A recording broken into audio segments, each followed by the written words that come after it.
ત્યારે ભગવાન મહાદેવ આપણું એટલું તો ધ્યાન રાખે જ છે કે આ કળિયુગમાં આપણે કોઈની લાચારી સહન નથી કરવી પડતી. કુટુંબ, પરિવારમાં, સમાજમાં તમે ઘણા લોકો જોયા હશે એ ઘડીએ ઘડીએ માંગણી કરતા હોય છે, બીજા પાસે હાથ ફેલાવતા હોય છે, હાથ જોડીને વિનંતી કરતા હોય છે કે મને આ મદદ કરો, મને થોડાક પૈસા આપો, મારે એટલા 5,000 રૂપિયાની જરૂર છે, મારે 10,000 રૂપિયાની જરૂર છે.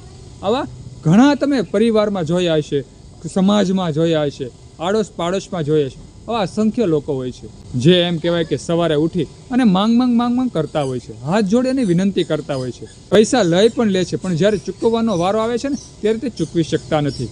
અને એમ કહેવાય કે કટુ વાણી, કટુ શબ્દો સહન કરવા પડે છે, દુનિયાને મેણા ટોણા સહન કરવા પડે છે.